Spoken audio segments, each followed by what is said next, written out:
juga kami bersyukur untuk 22 hari pada tahun ini 2024 kami boleh melihat penyertaan Tuhan sempurna atas kami. Dan pada pagi hari ini sebelum kami memulai seluruh kegiatan dan aktivitas kami mau ada renungan untuk boleh membawa kami menjalani hari ini bersama dengan Tuhan.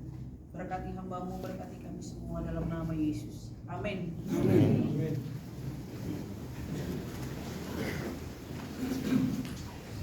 Shalom Bapak Ibu. Shalom. Kita sama-sama pagi hari ini akan sharing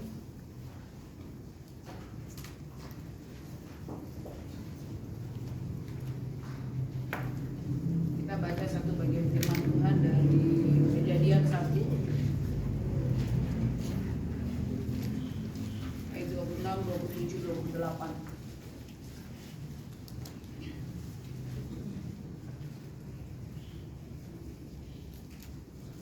Kejadian pasal 1 ayat 26, 27, 28 kita membaca secara bersama-sama. 1, 2, 3. Berfirmanlah Allah, baiklah kita menjadikan manusia menurut gambar dan rupa kita, supaya mereka berkuasa atas ikan-ikan di laut dan burung-burung di udara, dan atas ternak, dan atas seluruh bumi, dan atas segala binatang yang merayap di bumi. Maka Allah menciptakan manusia itu menurut gambarnya. Menurut gambar Allah diciptakannya dia, laki-laki dan perempuan diciptakannya. Allah memberkati mereka, lalu Allah berfirman kepada mereka, beranak cuculah dan bertambah banyak, penuhilah bumi dan taklukkanlah itu, berkuasalah atas ikan-ikan di laut dan burung-burung di udara, dan atas segala binatang yang merayap di bumi. Amin. Demikian bacaan firman Tuhan. Ya, Bapak Ibu semua dan teman-teman mahasiswa. Tadi malam ada debat ya.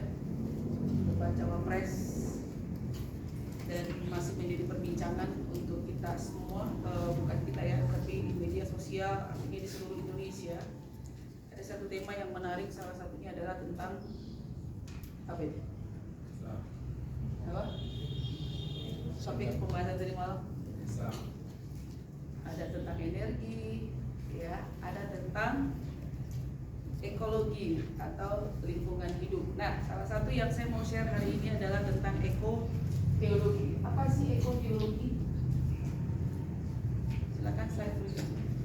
Ya, sedikit Bapak Ibu, karena dari pembahasan semalam, memang saya juga sedang menulis jurnal tentang ekoteologi dalam proses. Nah, Bapak Ibu, dari kata ekoteologi itu ada dua yang perlu kita pahami. Yang pertama adalah bicara tentang ekologi, yang kedua adalah tentang teologi. Nah, ekologi sendiri itu dipopulerkan oleh Ernest Haeckel, seorang ahli biologi dari Jerman pada tahun 1869.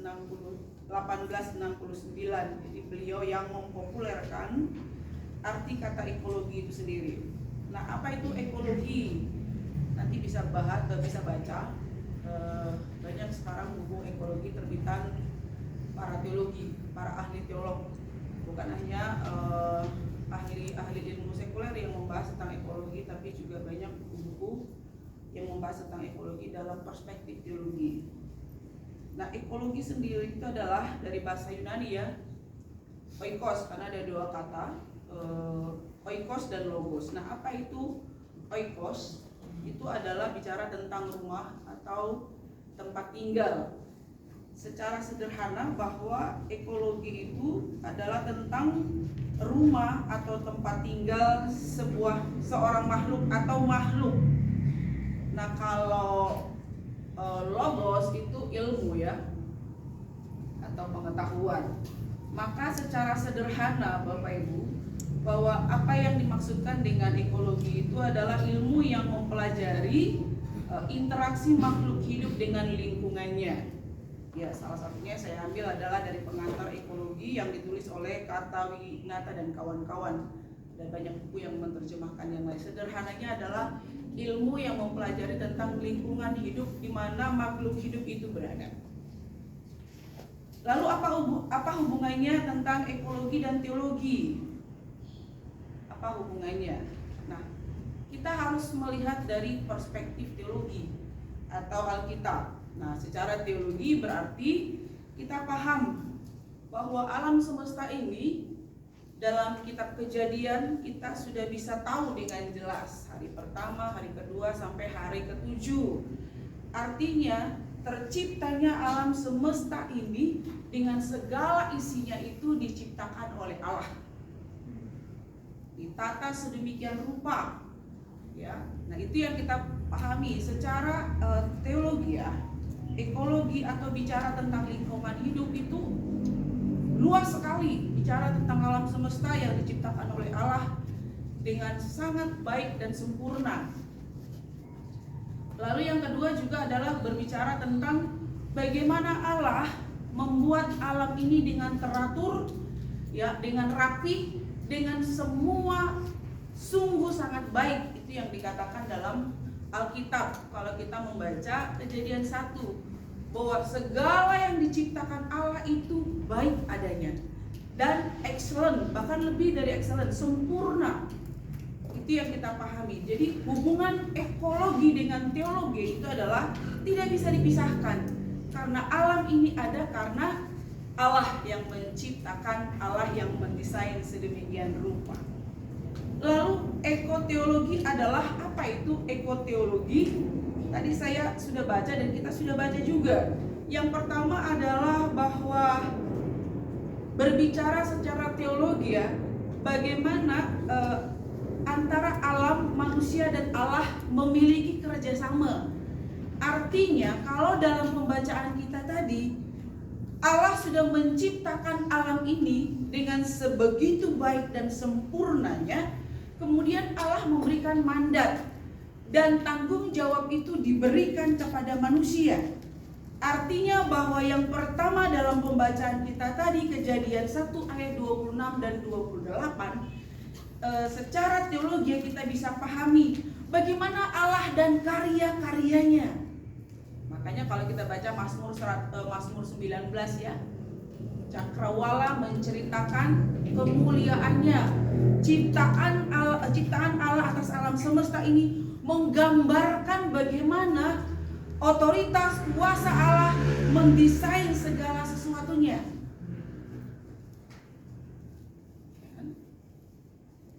Siapa yang bisa menciptakan lautan, kemudian pohon-pohonan, binatang dan lain sebagainya, itu sangat amat luar biasa. Itu yang pertama. Jadi dari ekologi dalam perspektif teologi ya, kita bisa melihat karya Allah yang luar biasa, karya Allah yang hebat atas alam semesta ini, atas lingkungan sekarang yang kita lihat ada di sekitar kita itu luar biasa. Lalu yang kedua yang kita bisa pahami dari Kejadian 1 ayat 26 sampai 28 adalah manusia. Hari keberapa sih manusia diciptakan? 6. Hari ke-6 apa hari ke-7? Hari ke-6. Iya, sampai lupa ini gak bisa lulus nih jadi sarjana. Iya, pada hari yang ke-6. Dan di dalam Alkitab yang kita baca dikatakan manusia diciptakan segambar serupa dengan Allah. Artinya adalah bahwa manusia itu memiliki hak istimewa dibandingkan dengan ciptaan yang lain. Selain itu bahwa manusia diberi Tuhan itu martabat dan akal budi. Makanya dikatakan dalam ayat yang ke-28, Allah memberkati mereka. Lalu Allah berfirman kepada mereka, beranak cuculah, bertambah banyaklah, penuhilah bumi dan taklukkanlah itu, berkuasalah. Penuhi, taklukkan, berkuasa. Itu artinya Allah memberikan mandat dan otoritas kepada manusia untuk mengelola, bukan merusak ya, mengelola, memelihara bagaimana alam semesta ini yang sudah dipercayakan kepada kita. Lalu yang ketiga, bicara tentang alam adalah tempat di mana manusia itu berada.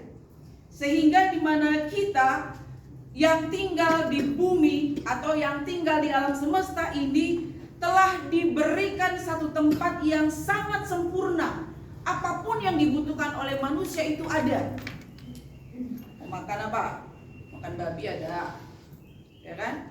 Mau makan sapi ada, mau makan buah-buahan ada, mau makan apa saja ada. Sebegitu istimewanya lah manusia di hadapan Allah, sehingga segala sesuatunya itu disediakan lebih dulu. Jadi alam semesta ini adalah tempat tinggal manusia ada atau makhluk itu ada, dengan tujuan supaya apa yang sudah dimandatkan oleh Allah itu kita pelihara, ya kita jaga, kita rawat. Itu yang Tuhan kehendaki. Jadi bagaimana ekatologi atau ekateologi dalam kaitannya dengan kehidupan kita sebagai manusia? Ada dua. Yang pertama adalah Tuhan menghendaki kita yang diberi martabat, yang diberi akal budi, yang ditugaskan bagaimana alam semesta ini dalam konteks dekat adalah lingkungan kita. Yang pertama itu penata layanan ekologi, yaitu Allah mempercayakan manusia menjaga, memelihara alam semesta. Maka dalam konteks ini bagaimana kita dengan lingkungan kita? Kita adalah menjadi tanggung jawab kita untuk kita rawat, untuk kita tata, untuk kita buat menjadi indah.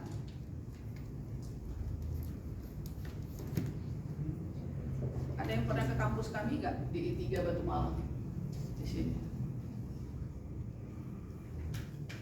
Tahun berapa tuh?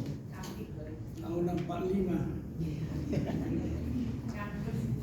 Jadi di kampus kami itu mahasiswa selalu diajarkan bagaimana membuat, menata, memelihara lingkungan. Setidaknya tadi dalam konteks dekat adalah lingkungan di mana kita tinggal. Itu betul-betul di kampus kami itu gak ada yang namanya lumut. Taman-taman kami itu gak ada yang namanya rumput. Di mana-mana ada bunga. Ditata sedemikian rapi walaupun itu bangunan sudah tua. Tetapi bagaimana menciptakan lingkungan itu tertata rapi, indah. Setiap orang yang masuk itu pasti akan merasakan sesuatu yang berbeda. Gak ada lumut. WC pun saya nggak tahu apakah sempat Ibu Norma pernah datang ke sana masuk ke ruang WC. Itu gak ada yang namanya itu kuning-kuning lumut, gak ada. Memang kita tuh kerja keras. Pokoknya kalau udah bagian WC itu namanya. Nggak ada WC kita itu yang kotor, nggak ada. Kalau kotor, siapa yang piket di situ itu pasti dikejar.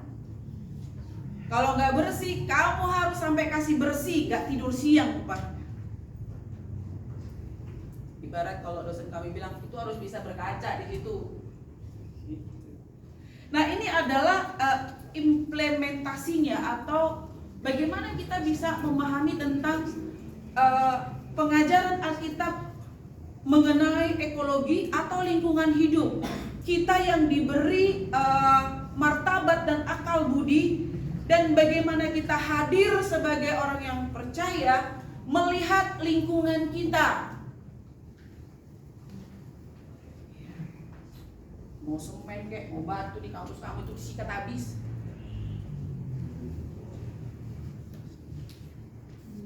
Itu yang saya punya pengalaman.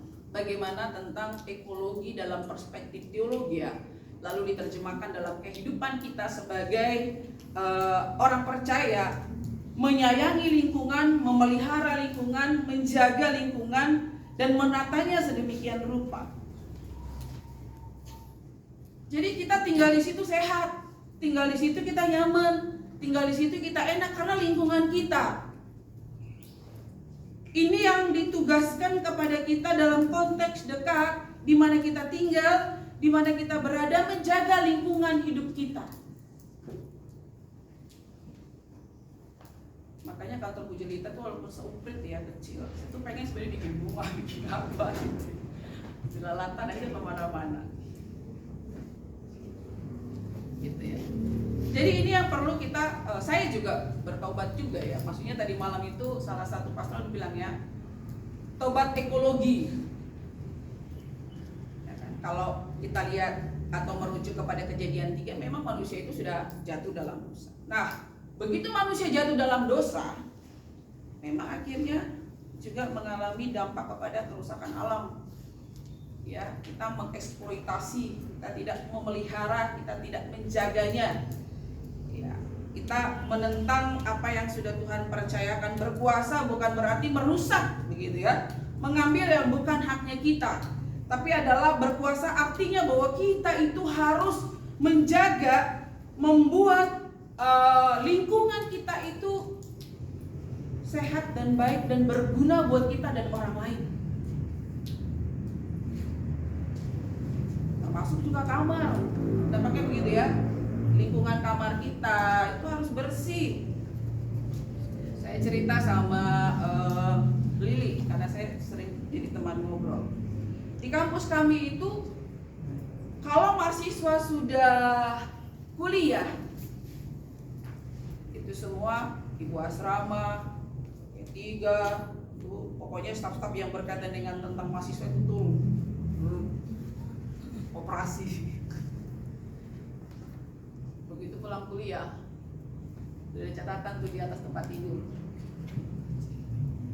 lemari baju, rak sepatu, itu semua sudah punya catatan.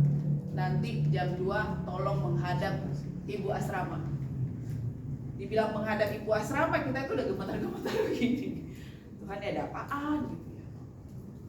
Karena memang tadi bagaimana kita menjaga lingkungan kita, ya, kebersihan lingkungan kita, kesehatan lingkungan kita. Di kampus kami itu memang number one untuk ditekankan kepada semua mahasiswa. Kalau sehat iman kan harus sehat lingkungannya juga kan? Ya nggak sih? Setuju nggak sih? Karena ada itu ya biasanya filosofi dibuat seperti itu. Nah itu yang menjadi pembelajaran juga buat saya dan saya mau bagikan kepada kita semua berkaitan dengan penata layanan ekologi dalam perspektif teologi. Karena Allah sudah memberikan dan membuat sedemikian rupa, kita harus teladani juga Allah yang membuat, menata, memelihara alam semesta ini dengan indah. Sehingga semua mata yang memandang alam semesta ini tidak ada yang mengatakan itu salah. Tidak ada mata yang mengatakan itu letaknya berbeda. Harusnya bintang itu di sini atau gunung itu di sini, enggak ada. Semua mata melihatnya tepat dan mengatakan kagum. Makanya dikatakan adalah Allah itu desainer yang paling hebat.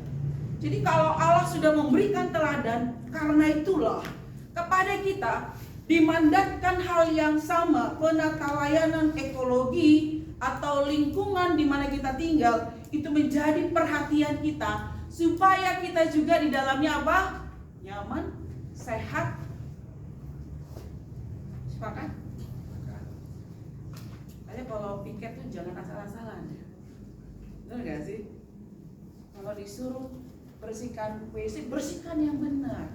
Teman-teman harus menyadari secara ekoteologi, ingat ya, ekoteologi, bagaimana kita membuat lingkungan kita itu sehat dan setiap tugas yang dipercayakan kepada kita itu kita tanggung jawab dengan benar.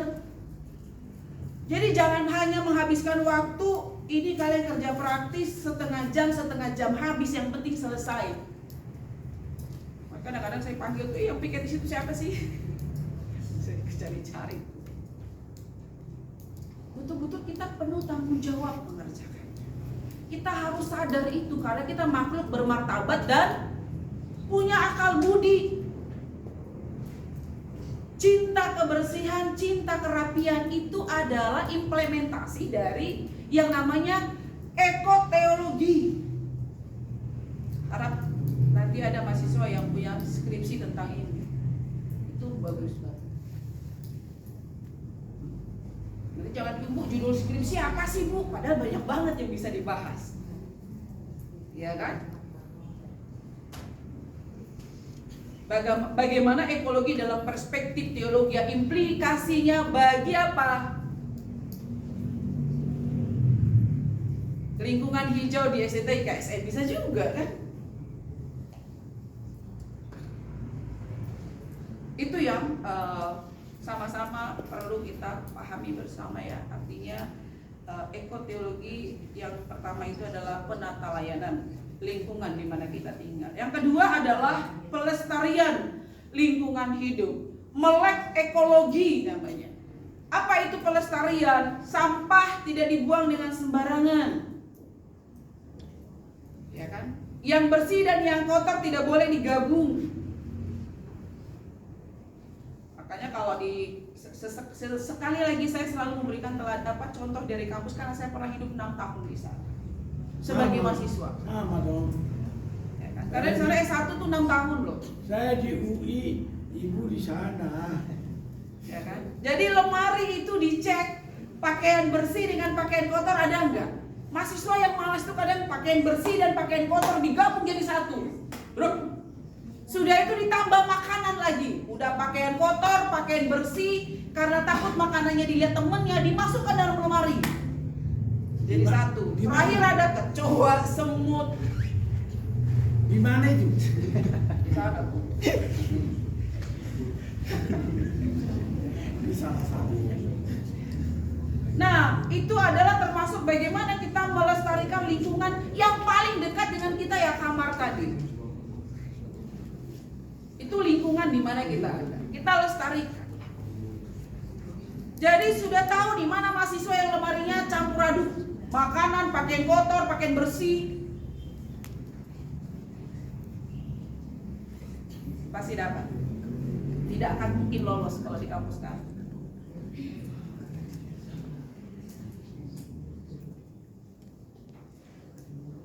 Nah, ini yang perlu kita perhatikan. Dua hal ini yang saya mau bagi. Nanti akan saya lanjutkan lagi kalau saya dipercayakan tentang ekoteologi. Tapi dua hal ini yang ingin saya sharingkan pada pagi hari ini sebagai praktis teologi praktika kita tentang ekoteologi. Bagaimana kita yang diberi Tuhan martabat dan diberi akal budi untuk mampu, dan memang kita mampu karena Tuhan sudah beri kemampuan itu, adalah tadi penata layanan ekologi dan pelestarian lingkungan hidup, lingkungan di mana kita tinggal. Jadi bukan wajahnya aja yang dipoles pakai lipstik segala macam ya. Semua tempat kita juga harus cantik, ya kan? Jadi bukan kosmetik aja yang kelihatan, kata Sianis ya. Tapi yang paling esensi tentang ekologi itu kita harus sama-sama paham. Itu juga yang terjadi dengan saya. Jadi Bapak Ibu, ini biarlah menjadi satu pembelajaran buat kita. Yang pertama tadi bagaimana kita melakukan penata layanan ekologi, artinya kita menjaga lingkungan kita, menata, merawat, membuat itu menjadi indah. Dan yang kedua adalah pelestarian lingkungan hidup. Dengan kita paling sederhana tadi sampah, bagaimana sampah itu pada tempatnya, ya kemudian bagaimana memisahkan yang kotor dengan yang bersih, dan bagaimana kita membuat dan melestarikan, membuat lingkungan kita itu kita sendiri sehat dan orang lain juga sehat. Kiranya firman Tuhan ini menjadi berkat buat kita. Terima kasih. Mari kita berdoa. Terima kasih Tuhan untuk firman Tuhan yang diingatkan kepada kami tentang ekologi dalam perspektif teologi, di mana Tuhan sudah menciptakan semua begitu sangat sempurna, dan kami yang diberi martabat dan akal budi untuk menciptakan lingkungan yang sehat. Bagaimana kami menata, bagaimana kami melestarikan. Tuhan tolong kami supaya kami mampu menciptakan itu dari lingkungan kami yang paling kecil, dan kami berdampak baik kepada orang lain. Terima kasih dalam nama Yesus. Amin. Amin. Selamat pagi.